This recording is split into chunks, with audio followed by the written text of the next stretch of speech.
Yeah. So, second map is going to be Braxis Holdout again, coming in for the Nice. second time in HGC China already.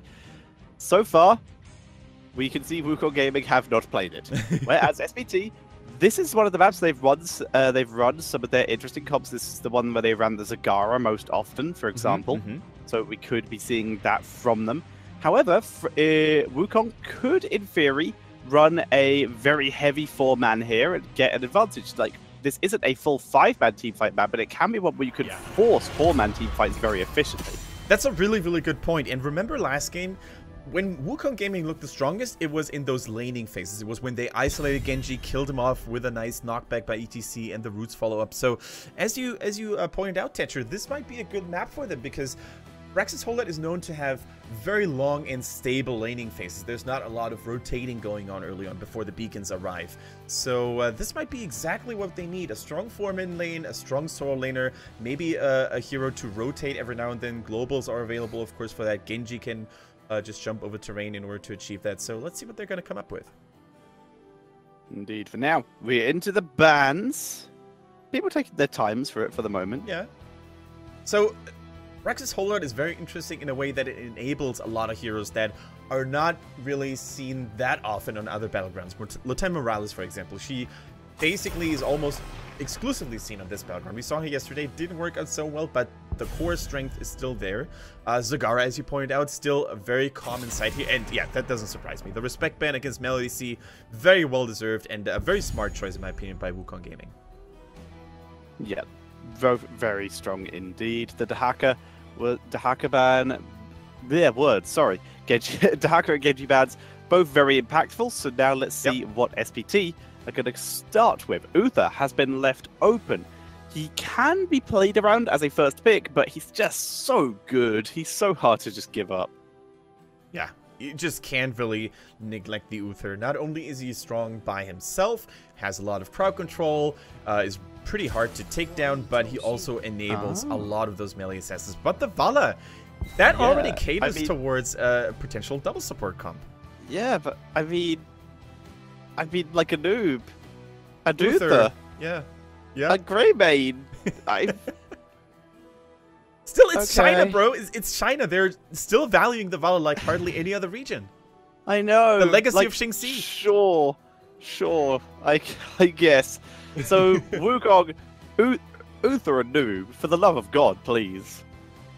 It just needs to be. Like, we need to see the noob. Although Wukong Gaming couldn't win last game with him, it's still such a dominant warrior these days that he just can't be ignored.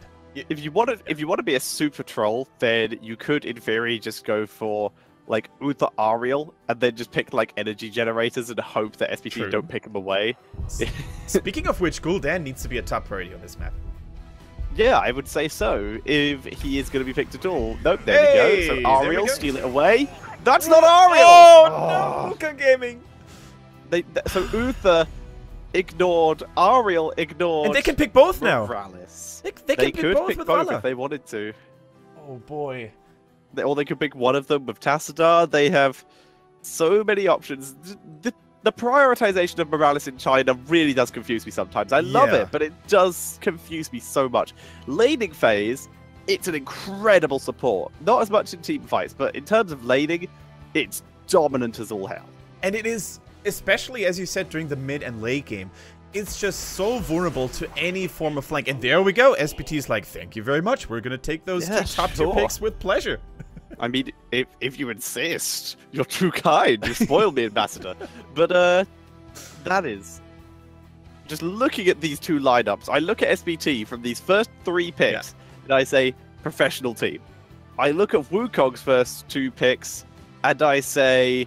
Hero League. Diamond Hero League. Yeah. I was going to say the exact same thing. Looks like my own Hero League daily madness.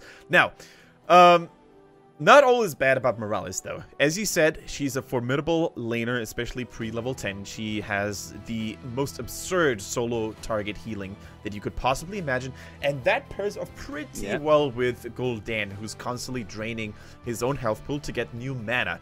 Now, that means he's gonna not have to go back at all as long as Morales is nearby. Now, they banned the Tassadar. Okay, that's a legitimate banned, because there's still a threat of Vala just going to town with that increased life leech. It's just, yeah, that's a good reasonable. one too. Yeah. Both are good. Okay, so an honest suggestion, I would have preferred if they banned TAS and picked Ariel themselves. Yeah. The Ariel Morales combo with Ariel with Resurrect. Because what is the motto when you're against a Morales? Well, you wanna Mocus her. You want to Mocus that Ferralis. So what if you just let them Mocus the Ferralis, and then you take the Resurrect, and you just let them focus it down. You keep it up. You get the energy from the Gul'dan. You let Morales heal it up. You let Gul'dan take the extra ability power from his mana, his life tap, and then just make him spam. Just make him as powerful as possible, keep him as sustained as possible, and just all in him, and then take a double front line. Gul'dan is your only damage dealer, but that's not what they're going for. But there you go, Tetra crafting. Exactly, and you're definitely right. You need something to keep those Nubrax, those Uthers at bay, because they must not touch your mother Morales, who's taking care of all the children in her vicinity. I often see her as a kindergarten teacher more than an actual hero, because she's just, you know, running after crying fellow baby heroes here. Heal me, no, give me the heal.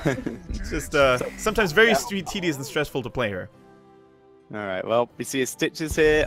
They have some decent bursts now. I really thought they were just going to go Greymane and then steal the TAS. I would have loved if they were doing that, but no, they pick up Stitches. Yeah. And, you know, the Cursed Bullet is pretty good if it's actually going to be chosen, depending on, of course, what SPT brings to the field. They might also go for the Throat. Now, let's see.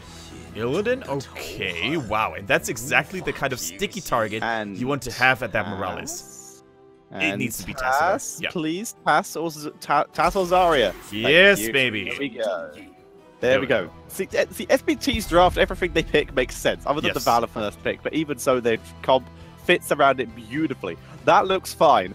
Wukong's is just all over the place. It's sort of fitting into a, this is certainly a comp, but the order makes so little sense to me. Exactly. Now, and in context, it makes so little sense of what they gave up, what they ignored, what order they prioritized things. If you compare SPT's team comp to Wukong's gaming draft so far, it's like, you know, a top organized football team from the Premier League coming in against one of your local nearby neighbor amateur teams. They're trying to work together, but it's probably not going to work. It's like Manchester United against, you tell me one of your neighbor teams, Tetra. I don't know English amateur football. What is your local club? English football. My local club is Chelmsford Football Club. There we go. That's what Wukong Gaming is currently named. We're all right, as far as I'm aware. Last time I checked 4 years ago. And Sonya to finish off the draft. They now have a single stun to follow up on Stitches. Yeah. Okay, so as you said, there's not really a whole lot of follow-up to Stitches hooks. There is a sticky Illidan comp, probably going to run and chase Morales wherever she goes. How much disengage do we have? Except for Putrid Bell, potentially not really that much. And the Horrify maybe in level 10, but this makes so little sense. It's like the comp, in my head it doesn't fit. Like Wukong, like every single one of the heroes they picked is good. Every single thing they picked is relatively better. It's all solid heroes. In completely the wrong order, in a comp that makes so little synergy, doesn't counter SPT almost at all. Oh, it is... I'm sorry, I'm turning into Dread. I'm tilting him quite a bit. Yeah, it's like, you know, Wukong Gaming tried to go to a buffet, you know, just trying to get a little bit of this, a little bit of hook, a little bit of damage, a little bit of wave clear, a little bit of Morales healing. But they, as you said, they don't follow a cohesive battle plan. They don't have this comp that makes you say, yeah, that's exactly what they're going to do, and if well executed, they're just going to steal roll over their opponents. And that's exactly what SPT have. They have an Illidan comp with a double support, with a Vala. If they catch someone out of position, they're going to annihilate those targets with Force Walls, Illidan stickiness, and that's it. Even the Hunt is just so good as a pseudo-global to initiate from an unseen angle. But I am really, really worried for Wukong Gaming here. I also want to take back my apology. If I am going to turn into someone, it would be Dread. That would be awesome. So I take that back that apology. That would be great. But yeah, it's like, they have some burst potential. They have the smallest chance of blowing someone up. They have decent Zerg clear. Everything kind of works on its own. Yeah. It's together or it's a bit confusing. Like right now, all I'm thinking is, could this be a stim drone Sonya? And it's just have her as much of a distraction as possible so that Gul'dan can just get work done. That's the only way in my head that this really works. Alright. Hello. Video started and then stopped. Did they just skip the hype video? Let's see. No. Nope, it's back. Here it goes.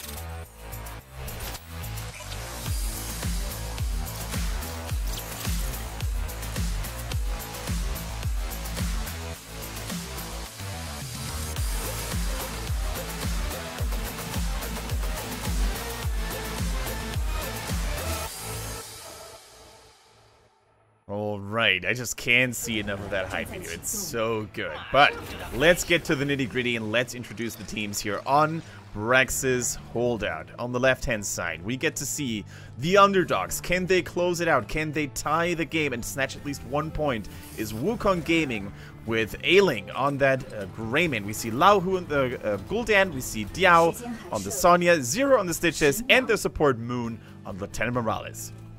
Moon. Whereas on the right-hand side, it is going to be super perfect team. Jin Zhao on Valor, Melody C on the Tassadar, Misaka on Nubrak, Wiggs on Illidan, and ZZH on Uther. Alright, how are teams going to split their lanes? Looks like a 3-2 split so far. We have seen this in the past before, in which Tassadar and Illidan just proved to be this unstoppable force because the two together are just a match made in heaven, and even a Sonya all by herself cannot stop them from taking your buildings and destroying minion waves extremely fast. Indeed, she cannot. That's going to be a rough lane for her. We also do have a corruption build for Gul'dan, and I like this, and I know you do on occasions too. Do you like it here?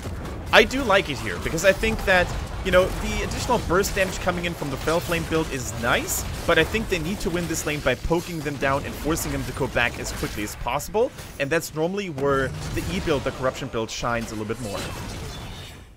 Indeed, you're able to poke that. You're able to poke down. You're able to clear Zerg waves quite nicely. Yeah, we'll see if that's what they do. For now, Uther, by the way, going for the Q build. Back. Who is sorry?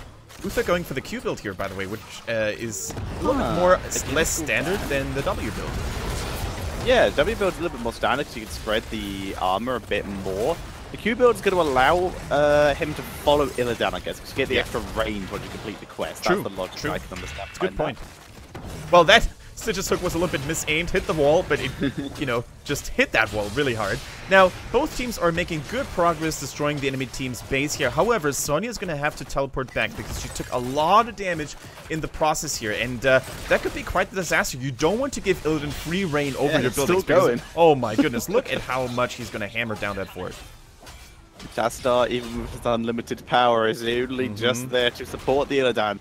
In the meantime, no bot lane was harassed quite badly, but the fountain is still available, and that's really important because that means the Super Perfect team are a little bit safer. Look how safe they're playing, though. They know they don't need to win this lane. They just need to not lose it, while Illidan just kind of wrecks top lane. And that's exactly what made all the difference. I'm really glad that you brought this up, Teacher, because that is the difference in playstyles. SPT, they know that they can be a little bit more patient. They don't need to really kill opponents. They don't need to overextend. They just need to hold this lane and soak up a little bit of XP. Whereas Sonya committed a little bit more, and she was forced to go back already, which gave Illidan and Tassadar free reign. And look how low. She's going to have to teleport back again because she couldn't really contain herself. She wanted to fight back, and she had to pay with her life twice now. She took block too. Interesting level 1 talent. Not the one I would have gone for. Like, yeah, it reduces a little bit of the damage, but Illidan attacks very quickly. Rib Fort, that is a 2-minute 50 fort coming in for Super Perfect team. Illidan has yet to stop. He is still going. He's still going, and he can't stop and won't stop as long as Tassadar is behind him. As long as the shields provide him with so much additional life leech. I mean, Illidan already has a passive life leech component built into his kit. Now, he gets 90% bonus to that, which is just absurd. And he's never... Look at that. He doesn't lose any HP. It's crazy. No. He's still going. He's still pushing. He's just stopped going towards the bases. Now moving down. Going through the mercenaries instead. Xin Zhao playing safe on the defense. It's a 4v2 here, so they're playing as safe as they can. Just cleaning up the lane and delaying this as long as they can. Unfortunately, Tass no longer has Mule as of about 2 years ago. So he's not able to repair that bot lane. Those were the days when he had the increased structured shielding as well. Oh, the Haunted Mine days. Yep. I missed that. Yeah, it was basically the only hero that could stop Sylvanas from dominating Haunted Mines games on the old Haunted Mines. Those were just terrifying but glorious days at the same time. He could basically solo defend the boss if he was able to drop the mule in the position where it wasn't insta-killed. It was cool. Exactly. Now, SPT, they're dominating the game. Illidan getting out of harm's way. Wings is safe for now, using the dash to an ally here. Really, really well done. Now, SPT, they did everything that Wukong Gaming should have done. They played a little bit more safely, which allowed them to soak up more XP.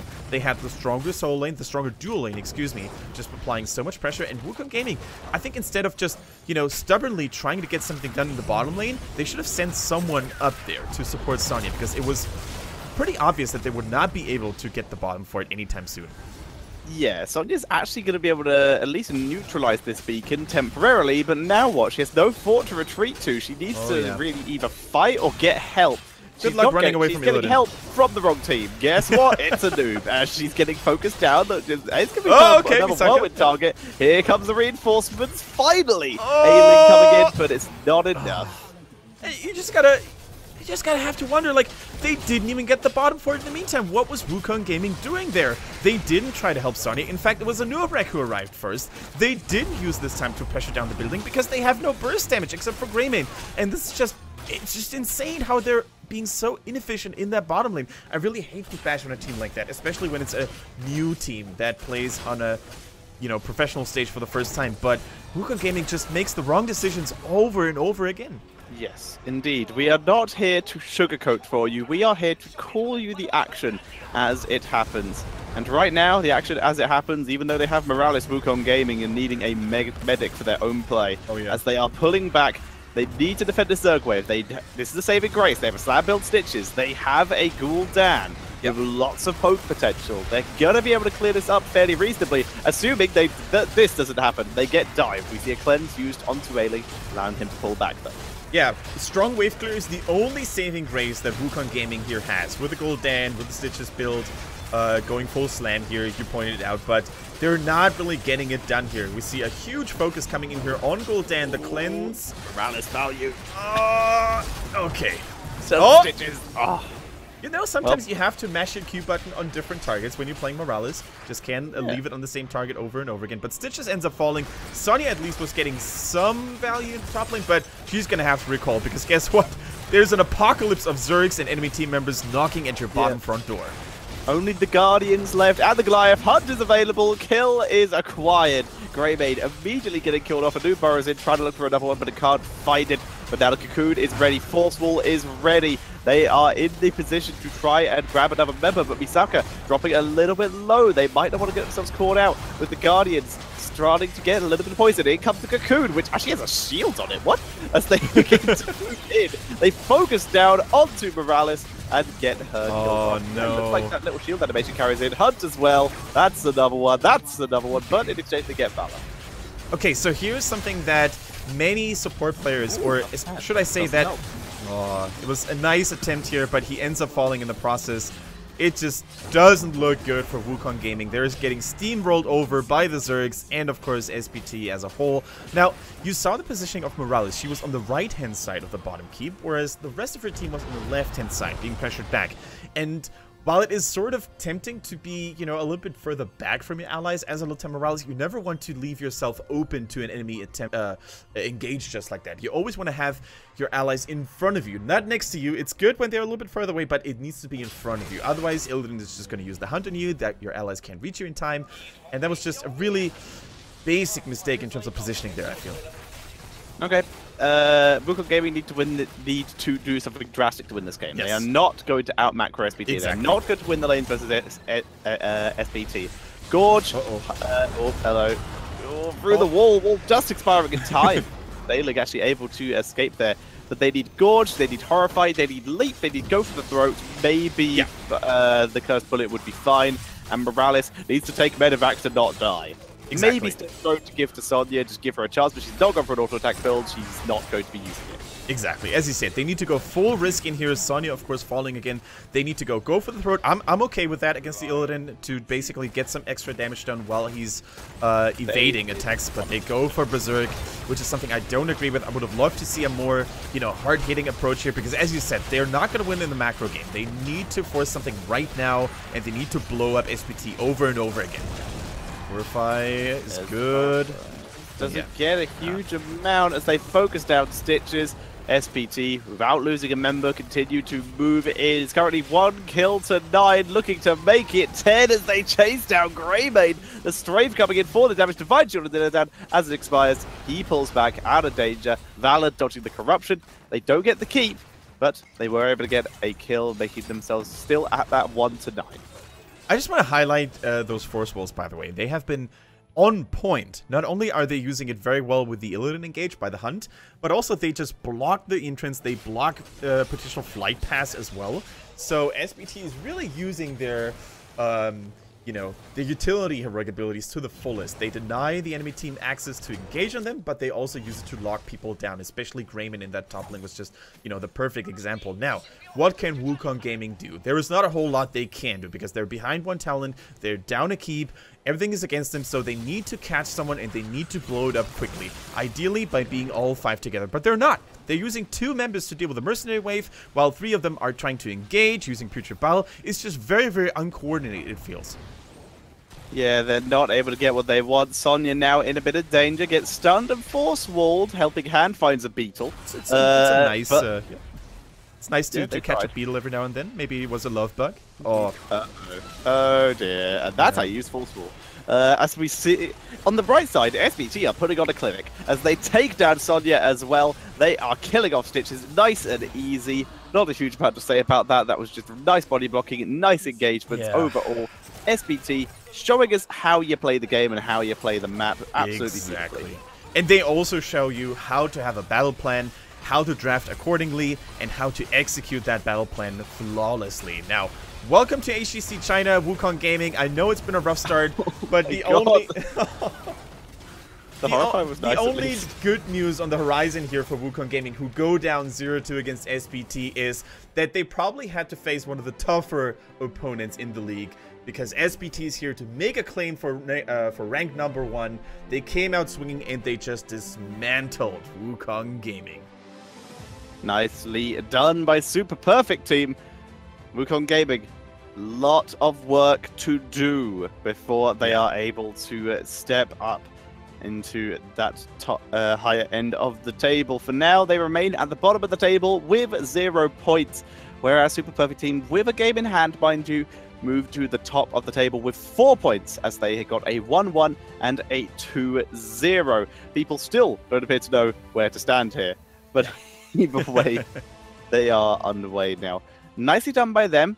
We still, however, remember guys, have 3 games to go today. Exactly, and it was kind of, you know, expected that this series would probably not be the most even one of all time, but still, Wukong Gaming, I still want to highlight that. I still want to give them some credit. I'm just going to forget about Game 2 because that was probably one of the most disappointing drafts and performances I've ever seen. But especially yesterday and during Game 1, there were moments of brilliance where they get picks, where they get good shows and good picks and good kills as a result. So there is still room to improve for them. I don't think it's the case of Kiss where they just look without any chance week after week after week. So Wukong Gaming, don't give up, keep fighting, and maybe next week, maybe tomorrow, you're gonna have better chances. Now, as you said, Tetra, there's many more series to be fought out today, and the very next one could be pretty interesting one because we have Hot's Lady and we have the newly risen, the newly awakened Soa. Ooh, nice. Now, last season, this would have been considered to be a very close match, one that I would have looked at and said, this could be pretty decent. This could be quite a good back and forth. However, with the way Hot's Lady's playing, I'm looking at a before we even see the Chinese cast prediction, I'm thinking a convincing 2-0. In favor of Hot's Lady? In favor of Hot's Lady. I'm kind of disagreeing. I think Soa showed us splendid team fighting yesterday, and they almost managed to really get that 2-0 in there at points. But before we get going with the next series here, we're going to see our MVP of the last set, of the last game. It was Quenjiao on the Vala. Pretty solid. I mean, you could basically have chosen anyone by SPT because they all did their job. The force walls were on point. That would have actually been my MVP. I think Tassadar deserved to be on there as well. I would agree. Those force walls were spectacularly good. So very well played by the Tassadar, but Zigzao, he's looking to try and maybe move in onto Zuyu to try and take away that maybe #1 ranged assassin position. We're going to have a little bit of a battle with that. Now that Zigzee is gone, there is a position for a new star player from China. We will see if anyone is able to take that role, as we are going to be bringing you the games from every single week. Hooray. Yeah, I'm super excited. And if there's one thing that China definitely can complain about, it's a lack of good ranged assassin players. As you said, Xing Zhao here, he's a star in the making. He's just so good on those heroes. Then we have Zhuyu from Team CE, who many consider to be just as good as Xingxi on the ranged attackers on Vala and Zul'jin and the likes. And, you know, there are other teams, too, that have to say a word or two about that specific, you know, title or that role as the best ranged assassin in their team. Now, we're going to have another, you know, interview segment. We're going to have some replay analysis, all in Chinese, unfortunately without subtitles, so I don't think it will be very enlightening and entertaining for you to watch. But after our commercial break, we're going to be back, Tetra and I, with more HGC China. Soa against Hots Lady, and as Tetra said, man, Hots Lady, they managed to play 1-1 against SPT yesterday, but also Soa, they improved tremendously with three new players in their roster compared to last split. So it's going to be one fiery battle. See you in a bit.